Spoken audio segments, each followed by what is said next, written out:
Hello and welcome to the No More Trauma podcast. If you are a returning listener, welcome back. And if you're new, bienvenidos, welcome.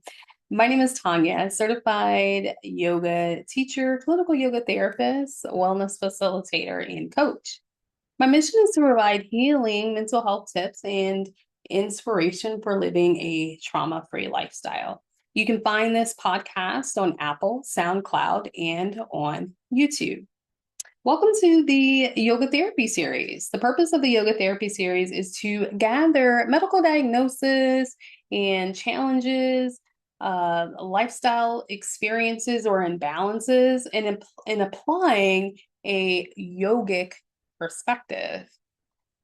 And with this perspective, we're looking at some of the wellness options and inspiration for achieving the goal of healing in vitality. The information I offer on this podcast is based on my life as a student, as a coach, and yoga and wellness professional. And so I actually introduced this particular series over on my YouTube. I am going to see how I can link. I'm actually going to link that down below because I decided I thought I wanted to give a visual presence to this, but I found an alternative way how I'll do that. But anyway, welcome. So the clinical yoga therapies for pop culture, reality, and celebrity criminal cases, where we just discuss public individuals on the yoga mat for mental, physical, and emotional spiritual recovery. So welcome. I know you say, Tanya, that was a lot. I'll let you digest that, process that. But if you're listening for the first time and you're saying, wait a minute, what is yoga therapy? What does that mean? Well, yoga therapy is the holistic approach and it uses the therapeutic practices for total body healing. Some practices include pranayama, yoga philosophy, meditation, just to name a few. And today we're going to discuss a very popular name as of late, but it also, as we're listening to this episode, I want you to think about if this is, something that maybe either you've experienced or someone else, maybe this will kind of get a little insight on what this would look like on the mat. Okay. So Cassandra Cassie Elizabeth Ventura, that's going to be our client. So 38-year-old female model and mother and actress, right? So entertainer, right? And so, we've may have heard this name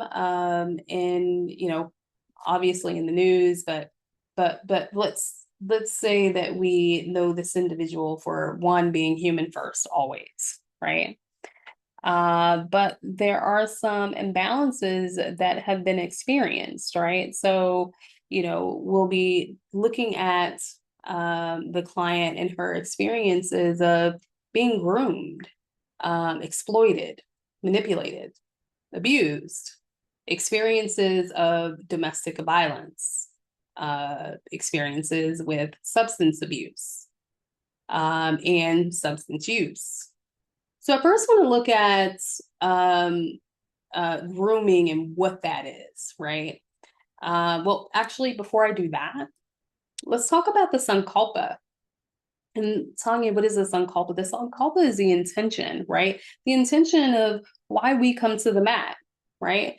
When we step on the mat, each and every time, right? We step at the top of the mat, we inhale, draw our hands up above head, exhale, bring the hands through heart center, and we bring that sankalpa to the third eye, the space in between the eyebrows, with the intention of what it is we're hoping to achieve in this practice, or maybe we're dedicating this practice to someone out in the world. So maybe we're dedicating this to, as we go through today's session and we talk about We think about someone who could benefit from, some of the tools that I talk about, right? And so if Cassie was to meet with me on the mat, then I would, the Sankalpa is for healing, to get better, right?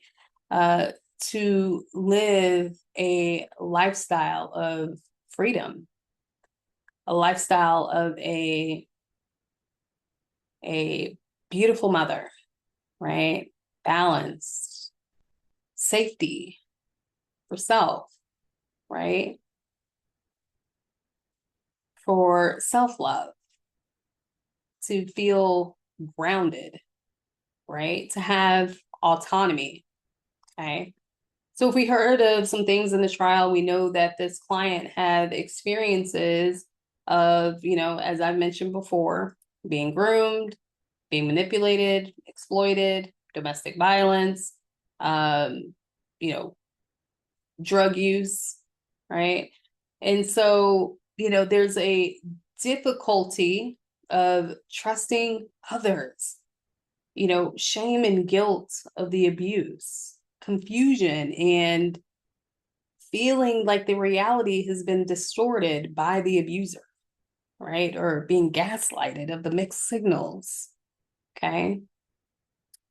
And so what we know from this client, more information, we know that the client's a mother of three, okay, of three children, recently gave birth of her, I believe, third child, okay, and explained that she's already working with a gynecologist and a psychologist and practices with EDMR, right? Eye movement therapy and other modalities to support post-traumatic stress disorder, okay? And so typically, again, so once I've gathered up all this information, then my goal is to support the client in their journey after I've learned what their sankalpa is, after I've learned what their experiences are. Then as a clinical yoga therapist, I then go ahead and create a treatment plan, okay? I also, before I make that treatment plan in that intake session, I'm trying to determine if the client feels that we're a good fit, right? Do you feel that based off the information you told me, I think we can do really great work together, right? Sessions can be anywhere between 6 and 12 weeks, depending on the severity or however you wish to move forward, right? With this client, because there is, experience of manipulation and grooming, I would really stress autonomy to this client. Hey, typically sessions are 6 weeks. Should you wish that you want to increase and go, another round, absolutely, we can do that. But if you feel like after 6 weeks you have a good handle on some of these practices, great. I support that as well. Okay.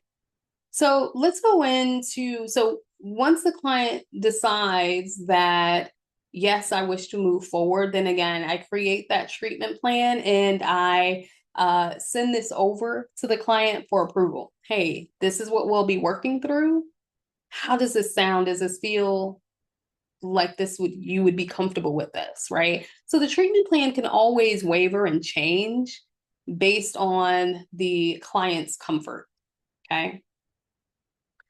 And so this is how I've split it, me personally. So weeks 1 and 2, I want to work with the client on the Muladhara and Svadhisthana. That's in Sanskrit. I know the words can be a little tricky, but that's the root in the sacral chakra. The very first thing I want to do with this particular client, reassure safety and autonomy, right? There is a lot that has happened. What we've learned from the client is, again, there is a diagnosis of PTSD, right? Also sharing with the client that it's okay to work with me and continue working with your other group of professionals, okay? Uh, and so, she can share that with the other, professionals she's working with, or however she chooses to, just kind of navigate that communication. But anyway, we would, weeks 1 and 2, first things first is I would introduce a body scan, right?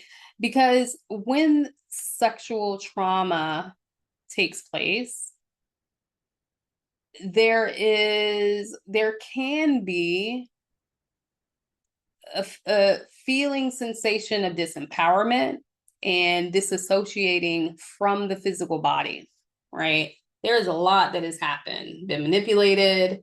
There's been some grooming. And so a lot has happened. And so I want to safely guide the client in a trauma-informed cueing, guide the client into her physical body. Really quickly, I want to backtrack to grooming because I think it's important to address that definition. Maybe we know someone who's experienced it and we're may not be sure, or we may have experienced it ourselves and just wasn't sure. And so it's building a relationship. It's where the abuser builds the relationship with the victim, either child or adult, with the intention to manipulate, exploit, and abuse. Okay. So just wanting to just reshare what that looks like, just in case there was a little uncertainty with the term. Okay. So again, and that's why I, as a clinical yoga therapist, trauma survivor, I want to again stress the autonomy, right? Where the client can opt out.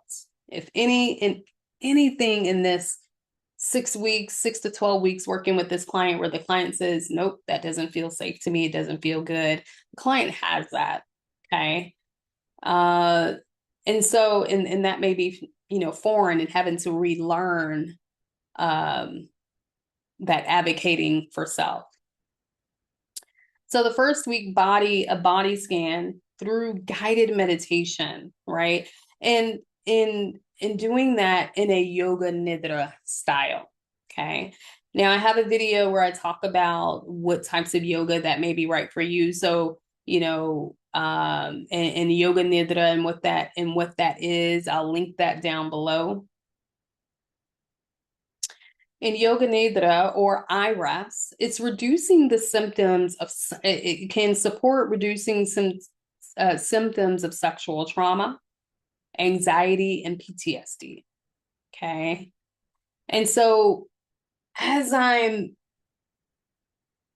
narrating to the client or guiding the client, being a container, but sharing, can you draw your awareness to the soles of the feet? Notice the sensations you feel maybe on the inside edges of the feet, maybe in between the toes, maybe on the outside edges of the feet. Notice if you feel any tingling sensations, any numbing, any aches or tenderness, pins and needles, maybe on the ankles, behind the ankles. Maybe drawing your awareness up the legs, maybe the back of the legs, the back of the calves, the back of the knees. Notice the temperature, right? And so what I'm doing is really seeing if I can support the client in the coming back to the physical body And maybe what's happening, right, on the inside, the narrations that's happening, she can discover what that is, right? And now I say he, she, because it depends on, or genderless, whoever I'm working with, because now I'm going to say just whoever I'm working with. But in this particular case, can I drive the client back to the physical body, right? And maybe again, whatever comes up, we can explore that after the session, right? After the practice. Okay. And then I'll also invite a sacral chakra restorative practice. Okay. So in that second week, because maybe, and yeah, I say in the second week, because maybe just that guide, that body scan could have been enough, right? That could have been, that could have been a lot to process and consume. And so this is where I get to ask the client, how are you feeling after this practice? What's come up for you? Is there anything you wish to share? Is there anything profound that you've learned? Or did you notice there was any areas of tension, resistance, discomfort? Right? And so again, this is where I'm supporting the client to come back to self first. It's also grounding in that Muladhara chakra, that root chakra. That's the space of foundation and security, finding safety in that space. And then as maybe that second week, we then get to go into that sacral chakra, this Sthana. Always get trouble saying some of the Sanskrit words, so bear with. And so in this trauma-informed or trauma-sensitive practice, I invite in the Salamba Bardhavajrasana pose. So again, I get really tripped up over the Sanskrit words in English, side lying pose. Now, this is where I would invite in a bolster for the client or pillows. And so what's so good about this pose is it stimulates the emotional grounding and reduces anxiety and irritable bowel syndrome. Why do I talk about irritable bowel syndrome? I believe in the trial we learned that she shares that she had some upset with her irritable bowel syndrome. I'm hoping that's what I learned, or sometimes I can really be so into this where I do my own research and learn that studies have shown that childhood sexual trauma and abuse shows higher triggers with IBS patients. Okay, so we think about someone who's being groomed or manipulated or abused, right? And we think about those moments where there can be sporadic moments, especially if we're dealing with someone who has experience with substance use. Okay. So life isn't consistent, right? Things are, 1 minute, it is kind of like that hot and cold, like 1 minute things are fine. Next moment, someone can, reveal themselves to be manic, right? And with, cocaine use, which we learned, and her experience, with the cocaine use and the behavioral patterns, there can be moments of manic and anger episodes. So imagine what happens to the nervous system. Imagine what happens to the sacral chakra, right? That space, that second brain where there's butterflies, right? There's clenching of the gut. So think about now what happens to the large intestines, the small intestines, right? It's a constant gripping, right? And next thing you know, there can lead to constipation, right? Can lead to bloat, cramps. And so in this sideline pose, we're stimulating the spleen and the stomach, right? We're stimulating these areas that can support the client with finding softness here, right? Maybe safety here. Maybe, and maybe it may not be in that very moment. Maybe if we provide this as a homework assignment for the client in between weeks 2 and 3, and I invite the client to take this posture whenever they feel maybe stimulated, activated, a little uncomfortable, or on guard, or in that fight, flight, flee, right? I invite them to take this pose, and slowly they begin to soften. The muscles begin to soften into that pose, because maybe in that session, the client is still gripping, right? Gripping and clenching in the gut.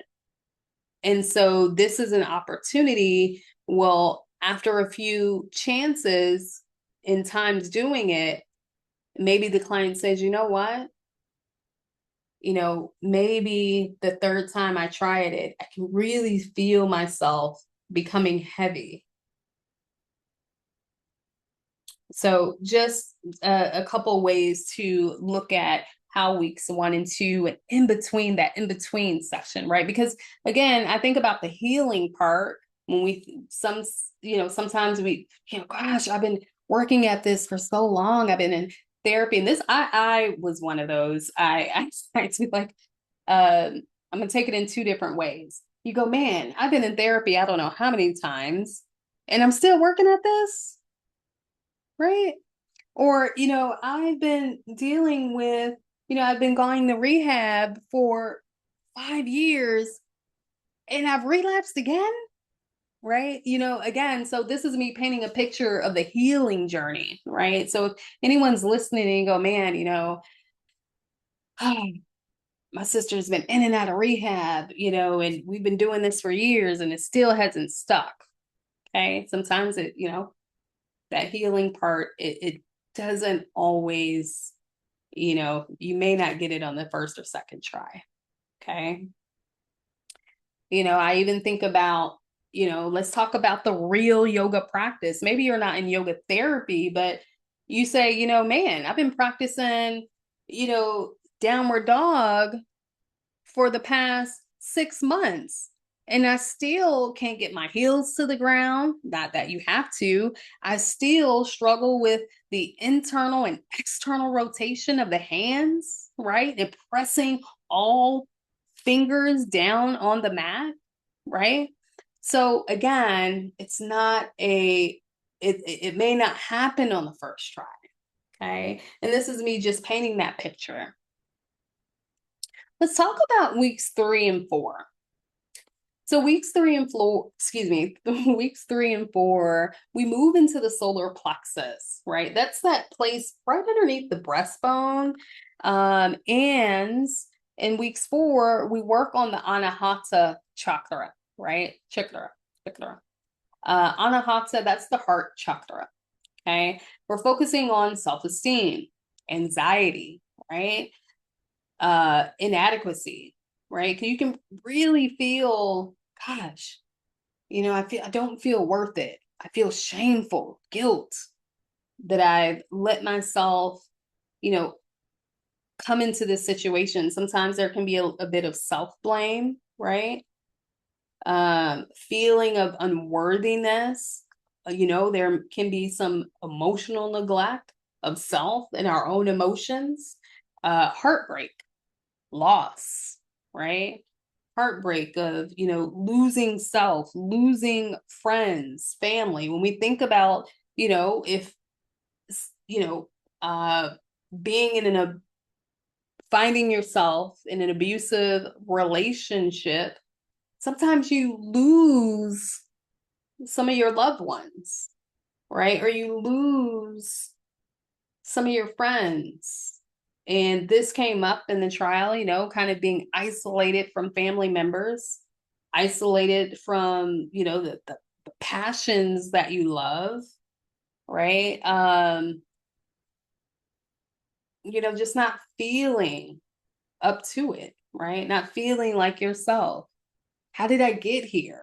Right? Sometimes there can be a little bit of self-blame, loss, grief of the life that you used to live that may have looked happy, right? Vibrant, blissful, balanced, healthy.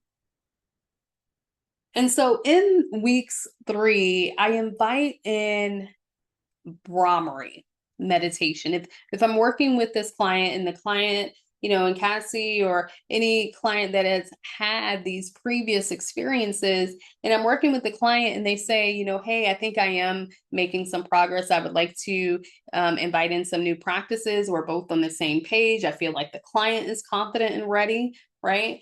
We can move into Brahmari meditation. And this Brahmari meditation, and it allows the client to feel calm. It allows the mind to feel calm, focusing on the present moment, right? Because when we think about anxiety, it's either focusing so far in the past or so much ahead into the future, okay? And so we have a real hard time really being in this present moment. And so it helps the client really reflect on the present moment. So, how do we do this Brahmari meditation? Okay, so Brahmari meditation, it's where you place the finger pads on the eyes, and you can take the thumbs and press it onto the earlobes, or not the earlobes, but the eardrums. And so as you press into those areas, you inhale deeply and you exhale out of the nose. But as you're exhaling out of the nose, keeping the lips together, you're making a humming sound. That humming sound is a vibration in the throat. And it brings you to this present moment. You say, oh, I can hear this sound within me, this tone within me. So why did I choose Brahmari meditation for this client? Hello, she's a singer. She's an entertainer. She's an artist, right? But even more so, and we'll get into that into the upcoming weeks. But what I'd like to do is I like to slowly introduce something that prepares for the following week, right? And so this also supports the throat chakra, right? And we think about someone who suffered from abuse, right, and lack of autonomy. This helps stimulate those vocal cords for speaking up, advocating for self, right? And so this practice, again, with anxiety, it keeps us outside of the present moment, and we're trying to recenter, coming back to this humming sound on that exhalation. And it's a beautiful practice to do about, 5 to 8 rounds, right? So maybe you don't have an opportunity to do yoga therapy and you go, oh, but I think I do have challenges with anxiety, then I would suggest Brahmari, a great way. I know for myself, I would wake up with what I like to call anxious belly, the butterflies, kind of talked about in the previous weeks for this client, right? Where I did clench my gut. And so it was because my mind was ruminating. And so Brahmari was a great practice to do. Okay. So of course I would, ask the client how was this practice if anything came up? And there may be times where something may not come up, but if she shares, great. And then we move into a self-forgiveness and compassion guided yoga nidra, right? So that eye rest, coming back to that eye rest where there's blankets. If the client feels comfortable to utilize blankets, we dim the lighting, making sure lighting is not overstimulating, okay? Or client may want bright light, right? Because we also know if you don't know the story, but the client shares that, in the moments of exploitation and abuse, the environment was similar where there was dim lighting, right? So maybe the client may not feel comfortable with that. And so I would have to ask the client, how is lighting? How would you like the lighting as we practice? Right? Because I don't want to re-traumatize the client, okay? Right? My goal again as a clinical yoga therapist working with trauma survivors or trauma recovery, I want to ensure the environment feels comfortable. And so with that, maybe I'm narrating affirmations. I am safe. I am whole. I am worthy.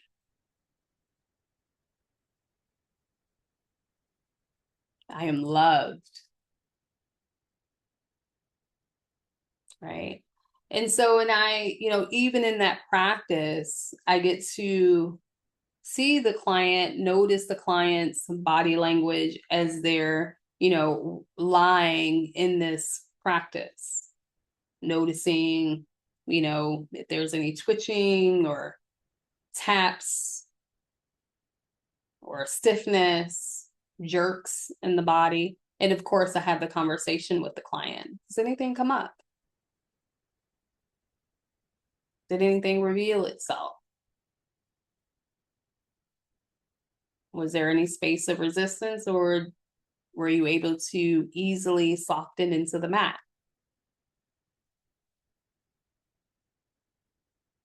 Studies have shown that eye rest and yoga nidra has supported clients with post-traumatic stress disorder, that being the reason why I use this practice for this particular client.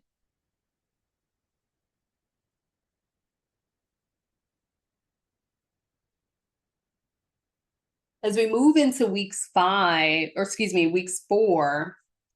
I introduce myofascial release with the yoga block. And I'm using some heart opening practice like constructive rest. Constructive rest with the blanket placed at the upper part of the body and the crown of the head. And a bolster, should the client wants to place it lengthwise, vertical, in the center of the espalda, the back. This allows for the shoulders to cascade down the sides of the bolster, right? More space, right? Because when we think about someone that has been abused, there is a constant, or physical abuse, there's a constant and emotional manipulation. There's a constant rolling of the shoulders and curling in, furling in, drawing the knees towards. When we see the video, trigger warning for anyone who hasn't seen the video, right? I'm not going to link that video down below. But when we think of someone who's been harmed, what typically happens? They go to the floor, right? Where they're looking for safety, right? They draw the knees into the chest, right? They use the arms to wrap around the knees or cover the face to ensure safety, right? Protecting self. But there is a deep curling within, right? And if that was her stance for so long, the goal is to, again, the sankalpa, I'm checking with the client to see how we're doing towards progress. Is she feeling balanced? Is she feeling safe? Does she feel like she's obtaining a sense of autonomy, right? But also, is she feeling wholeness and safe enough to open the shoulders out wide, right?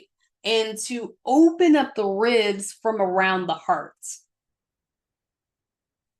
where it's no longer caging up around the heart as a protective barrier, but more so feeling her own sense of love.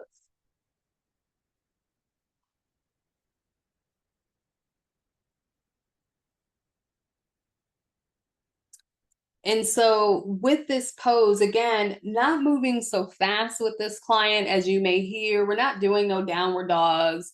We're not doing, bow pose. That can be triggering. We're not doing thread the needle. You're not hearing a vinyasa practice, right? We have, as a clinical yoga therapist, my goal is to know the type of client that I'm dealing with, but also know the intentions. How should I show up to the session for the client to have an effective practice, right? And if I'm honest, a client may say, you know what? I need to move more. I want to move more. Let's just say that happened where the client says, this constructive rest is great, but I need a little bit of movement. Okay. Then I would, in this particular pose or move, I would invite the client to rock the hips, sway the hips side to side, right? Releasing anything that can be stagnant and stuck in the bowl of the pelvis, right? I would invite the client to tap the palms on the mat, right? I would invite this sound, right? Where the client is tapping her hands on the mat. And this is a somatic practice to release anything that may be stuck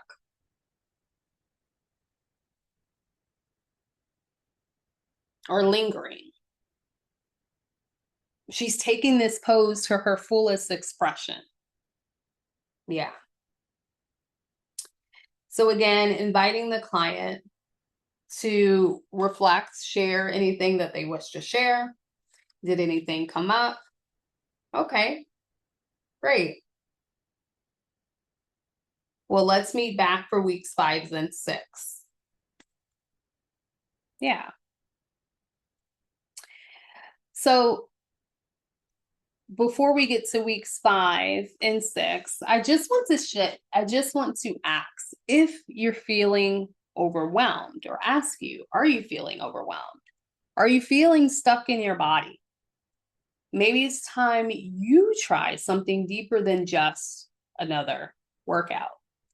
Again, my name is Tanya. I am a clinical certified yoga therapist, and I am now accepting new clients. Ooh, I'm so excited. Yoga therapy is it's not just about stretching. It's about a personalized, holistic approach that blends movement, breath work, mindfulness to support you on your physical, emotional, mental well-being. Whether you're navigating chronic pain, anxiety, trauma, or just seeking more balance in your life, wanting to elevate your practice, I'll meet you where you are and help you move forward. Sessions are one-on-one, trauma-informed, and tailored to your unique needs. No flexibility required. So just a willingness to show up.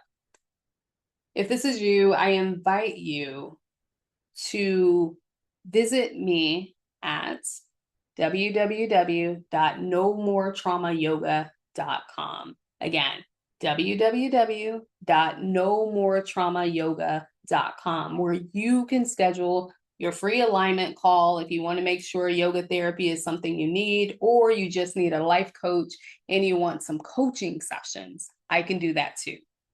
So book your session with me for a free alignment call. But if you know what's right for you and you're ready to get started, then feel free to book your appointment right on my website. I'll put the link down below just in case you missed it, and I'll repeat it: www.nomoretraumayoga.com.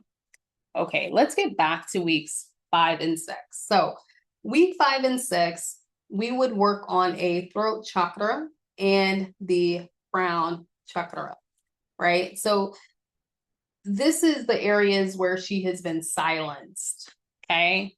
She may experience, again, detachment from others, people in her community, her work, her family, her friends, or dissociation from even herself, okay? And the psychological and emotional wounding that's taken place. Again, because this client is passionate about entertaining, as in singing, right, and acting, I would invite in chakra chanting. Ooh, do I love chakra chanting? I will say that. It is really, really good.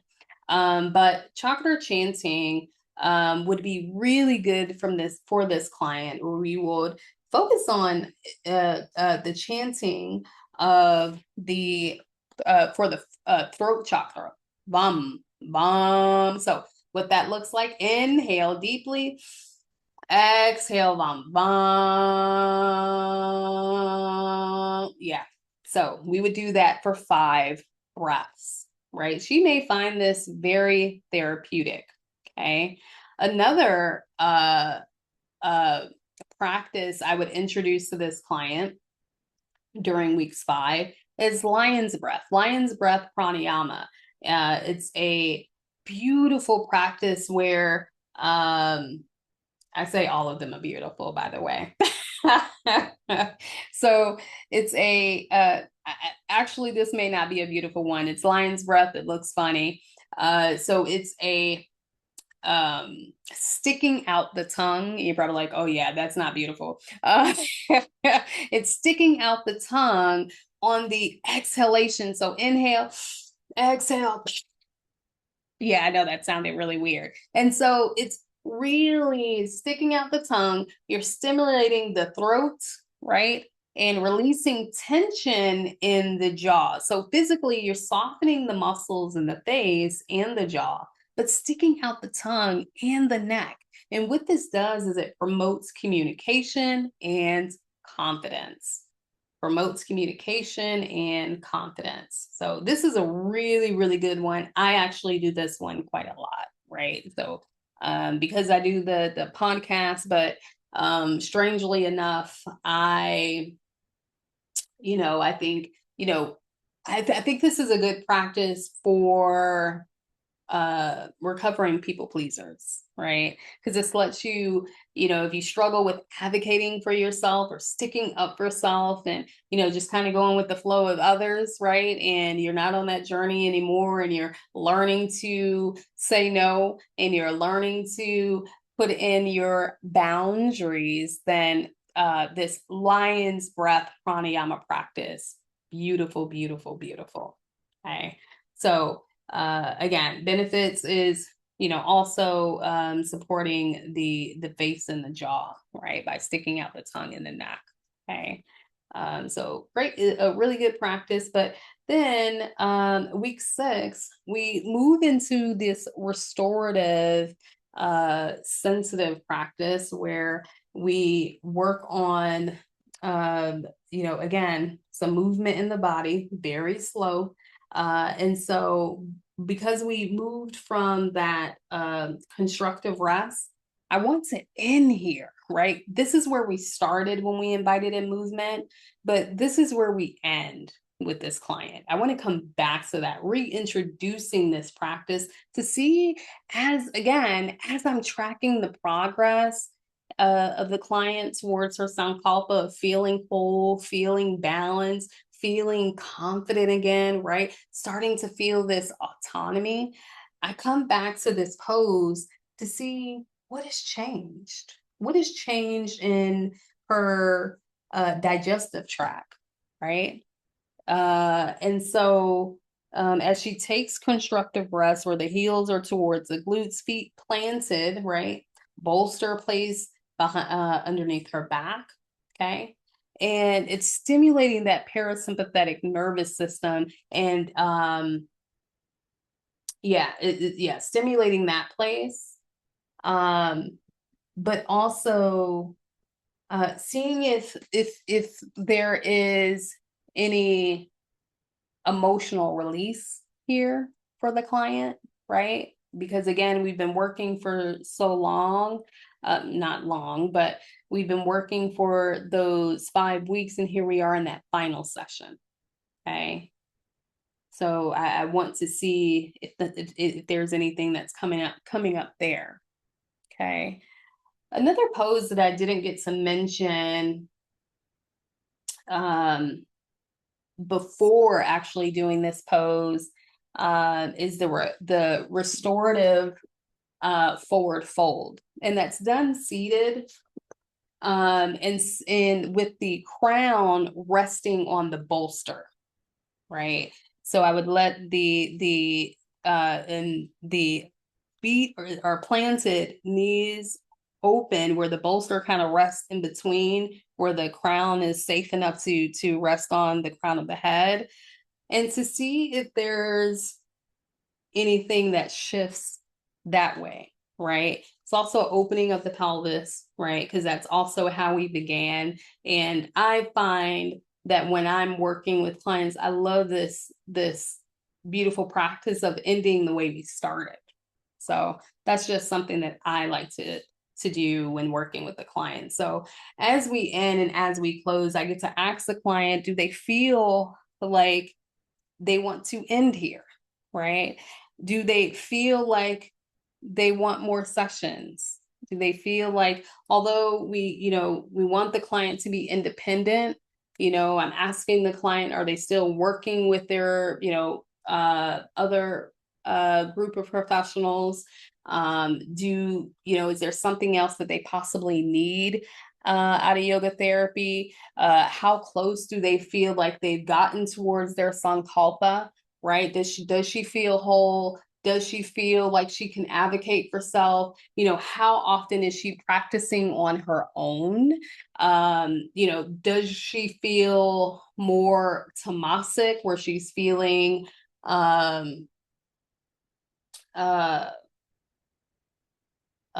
excuse me, I'm like tamasic or rajasic, right? Does she feel tamasic where she feels more heavy in her body? Or does she feel more rajasic, right? Where she's starting to feel more energized. Um, but, is she reaching this place of sanmahai, right? Or samadhi? Does she feel blissful, starting to feel balance, right?